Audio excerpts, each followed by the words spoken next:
diabetes lessons from the Nile rats.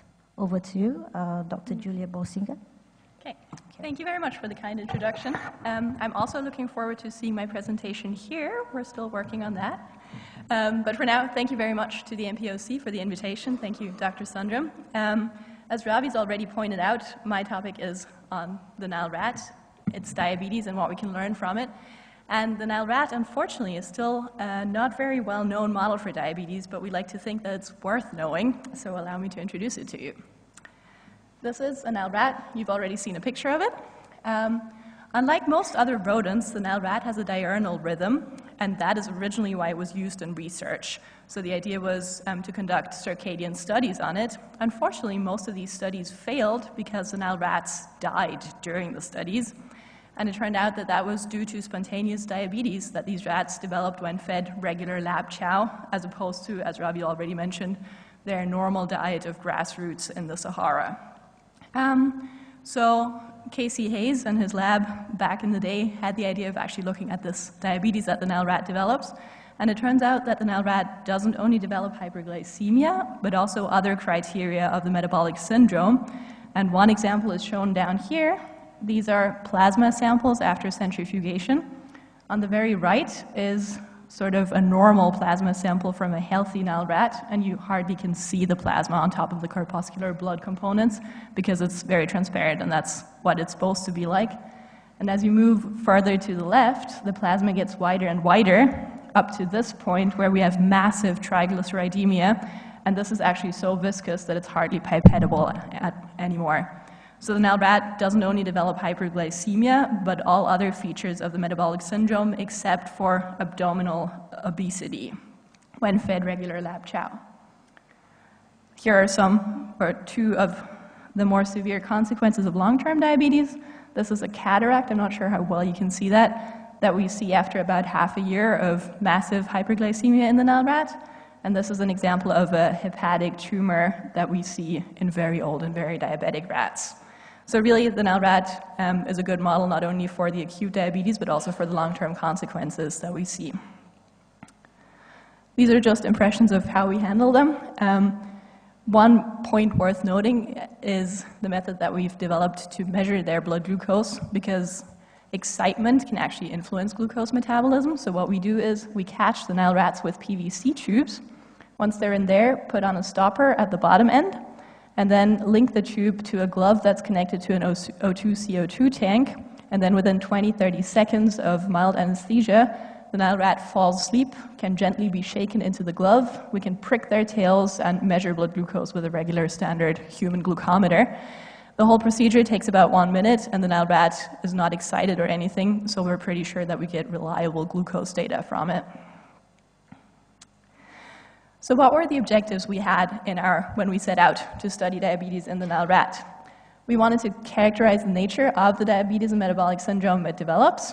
The standard parameters that we measure are blood glucose, plasma lipids, and insulin, and also organs, both in terms of organ weight and in terms of pathophysiology of specifically kidney, liver, and pancreas that we do in different collaborations.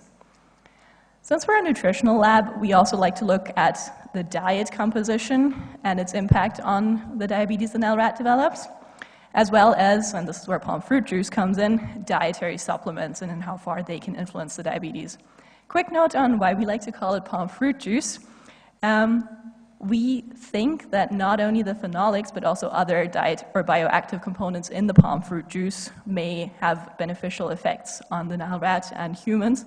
And so palm fruit juice just seems a more global term. OPP refers specifically to the oil palm phenolics in there. But I agree that we should probably find a common terminology on it. And last but not least, we do believe that the Nile rat is a very good model mirroring the human condition. But in order to anchor that, our objective was to test established drugs in humans, such as acarbose, metformin, and insulin, in the Nile rat and see in how far they actually are effective in the Nile rat as well. So this is just a general overview of the very basic mechanisms by which the Nile rat develops the diabetes that we see. It all starts out in the gut, where we have absorption of macronutrients, specifically of simple carbohydrates, because it turns out the Nile rat is actually very sensitive to carbohydrates. Absorption of dietary carbs leads to the development of insulin resistance, both in the liver and then in peripheral tissues, adipose and muscle predominantly.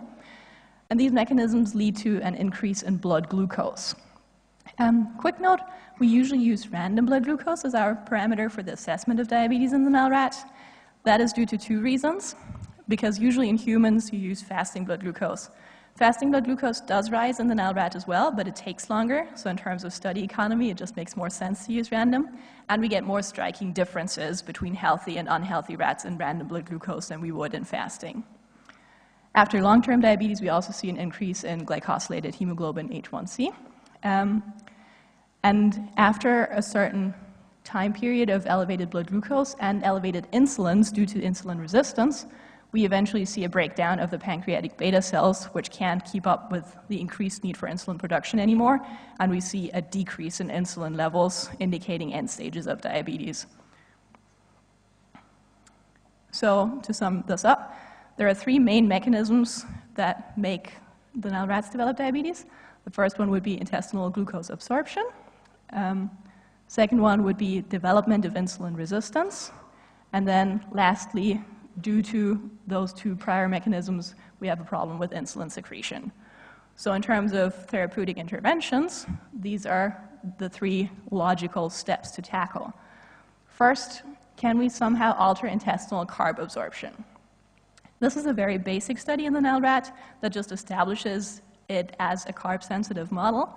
So this is with a very large N. We fed about 20 rats per diet group, these diets here. And these are three very basic diets. High carb in blue, 70% of energy from simple carbohydrates, a 50-50 mixture of dextrose and cornstarch. A mud carb diet with 40% of energy from carbohydrates. And then the same high carb diet, but with added cellulose to provide a higher fiber content and to decrease caloric density of this diet. In terms of body weight, you can see that the mud carb rats gained the most weight throughout the study, reaching a significantly higher body weight than both other groups. High carb grew well initially, and then as they developed diabetes, their caloric intake was just not effective in terms of putting on body weight, and that's a very frequent finding that we see in the Nile rat. So they kind of break down here and gain less weight from 3 weeks on. The high carb and high fiber group shows a learning effect. Their diet is a lot less calorically dense, and so they had to learn that they actually need to consume more grams of food to gain body weight. So you can see that they have a certain lag, but eventually reach the same body weight as the high carb rats. And in terms of blood glucose, this shows very neatly why the Nile rat is a carb-sensitive diabetes model. After 3 weeks of feeding the high-carb diet, random blood glucose was already above 300, and after 7 weeks, it was above 350. So these were very sick animals. Mud carb rats were doing significantly better, but still diabetic, with random blood glucoses between 160 and 210 after 3 and 7 weeks of study intervention, respectively. And the ones that were doing really well were the ones with high carb and high fiber, which were essentially still normal glycemic by the end of the study. So this shows that reducing the glycemic load of the diet by taking out some of the carbs was a successful intervention, but we didn't go far enough there. And reducing the glycemic index by adding cellulose and fiber was really effective at improving their health condition. Since glycemic load wasn't quite as effective as we would like it to be, we tried an even more extreme diet with actually low carb intake, only 10% energy from carbohydrates, and compared that to the standard high carb diet from the previous slide. In this case, body weight was slightly higher for the low carb group, and random blood glucose was still perfectly fine for low carb after 7 weeks, whereas the high carb ones, again, were very diabetic after 7 weeks of intervention.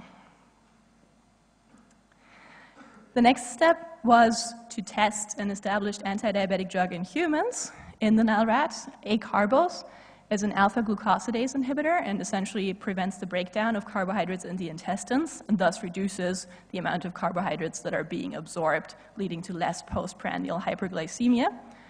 And you can see that in the Nile rat, when we added it to a high-carb diet, it led to both reduced body weight and significantly decreased blood glucose, which establishes the effectiveness of this drug in the Nile rat. and we are very excited about that because that makes it very nicely comparable to humans.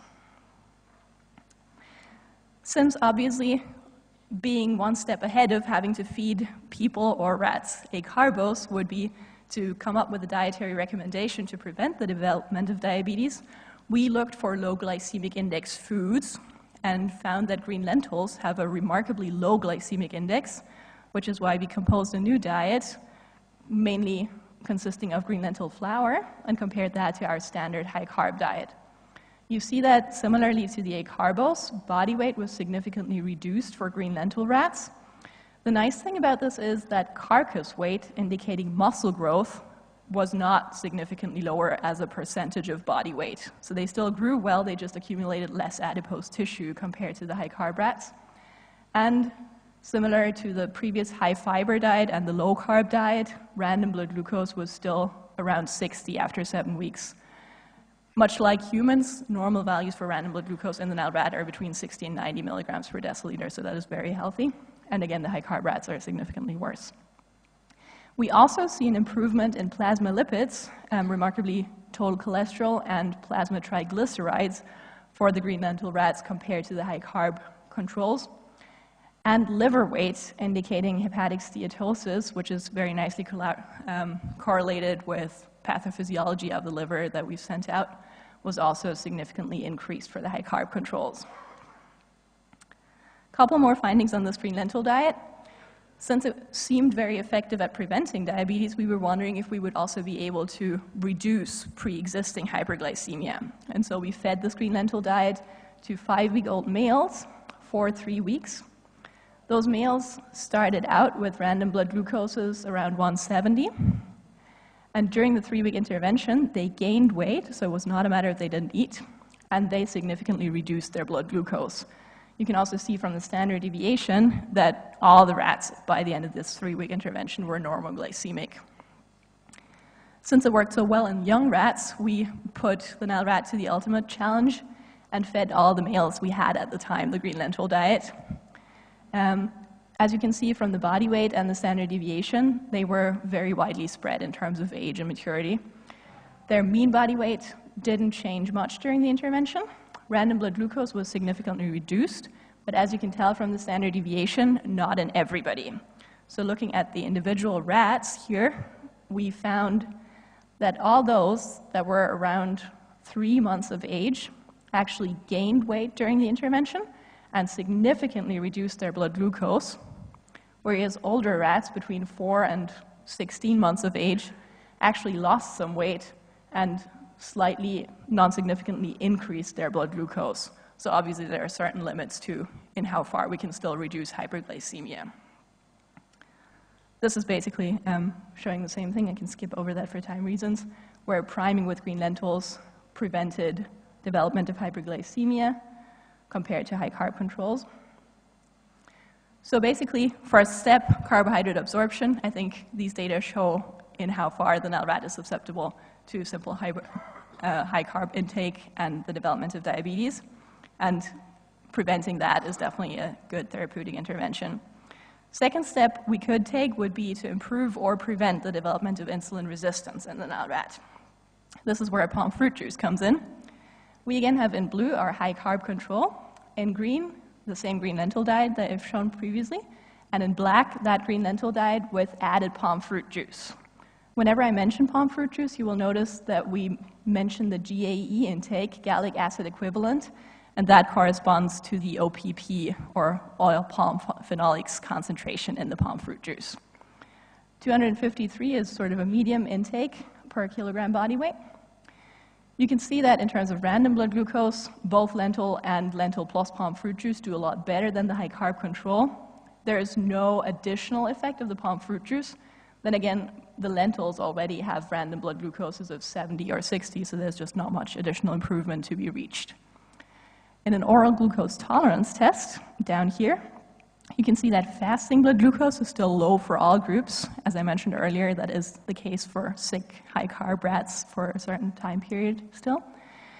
The rats are then gavaged with a glucose solution, and the development of blood glucose after 1 hour and 2 hours following the gavage is assessed. High carb is again doing a lot worse than both other groups. You can already tell that the palm fruit juice seems to have sort of an added effect since there is no glucose peak whatsoever in this group.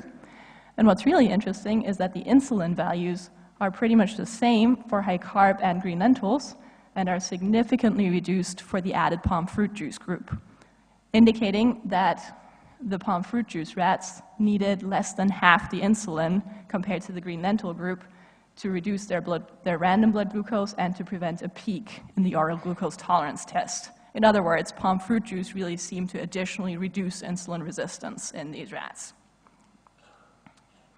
This is showing the same effect for palm fruit juice that we've seen in green lentils. Diabetic rats, when provided with palm fruit juice mixed into their mod carb diet, significantly reduced their random hyperglycemia after as soon as 2 weeks and persisting until 6 weeks when we ended the study. The interesting thing, and the reason why this is in the insulin resistance improvement section, is that the insulins again were the same for both these groups, indicating that palm fruit juice needed a lot less insulin than high carb to reduce their random hyperglycemia, and indicating that palm fruit juice improved insulin resistance, which is highly relevant for clinical studies in humans because insulin resistance is really the predominant problem in pre-diabetics, as I'm sure you're aware. Third step we can take is look at insulin secretion and how far we can enhance this. And this is a slide that doesn't work here. What you could see if it did would be that if we feed different intakes of palm fruit juice, 450, 900, and 1800 milligrams per liter of GAE, compared to a water drinking group, you get a graded response in fasting blood glucose. So the more OPP we give, the more fasting blood glucose is reduced. What's interesting about it is that the insulin levels are lower for the lowest palm fruit juice intake than for the control group. Since blood glucose is also lower, this indicates that the lowest palm fruit juice intake must have, again, either improved insulin resistance or prevented carb absorption. But for the two higher PFJ intakes, insulin levels are significantly higher, indicating that there must be an additional insulin secretion stimulating effect of palm fruit juice at higher intakes. Since you may have noticed that in the previous studies, we did two different methods of applying the palm fruit juice. We either provided it as a drink or mixed it into the diet. We wanted to see what would happen if we ran them side by side. So this is a study where high carb diet was fed and rats drank water or drank palm fruit juice, or palm fruit juice was mixed into the diet. And you can see that both methods of applying palm fruit juice are equally efficient at reducing blood glucose again. The advantage of mixing it into the diet, at least for animal studies, is that it's a lot easier to measure the exact GAE intake, because if you provide it as a drink, there's always dripping of water bottles and spillage, and it's harder to assess how much exactly they consumed. And this is one last palm fruit juice study indicating two important things. One, we again see a reduction in random blood glucose, but also in plasma lipids. So both total cholesterol and plasma triglycerides are significantly reduced by palm fruit juice, indicating beneficial effects not only on hyperglycemia, but also on hyperlipemia and other factors of the metabolic syndrome. And two, this was a very high GAE intake that we had in the study of 650 milligrams per kilogram body weight. And we went for 36 weeks, and during this time period, not a single rat on palm fruit juice showed any toxic effects, which is very promising in terms of obtaining GRAS status eventually. So to sum things up, I think I've mentioned most of this along the way. The Nile rat is a carb-sensitive model, and in a lot of ways resembles humans. Acarbose works. The mod-fat, mod-carb diet that we fed resembles the American diet and also leads to insulin resistance in the Nile rat, much like in humans. Reducing both glycemic load or glycemic index protects the Nile rat or can even reverse hyperglycemia to some extent. And the other two important features that we see are insulin resistance and eventually insulin depletion. Where does palm fruit juice come in? Palm fruit juice has been shown to have anti-diabetic and anti-hyperlipemic qualities in the Nile rat. It seems to act by at least two different mechanisms, as indicated by the study with the graded intakes.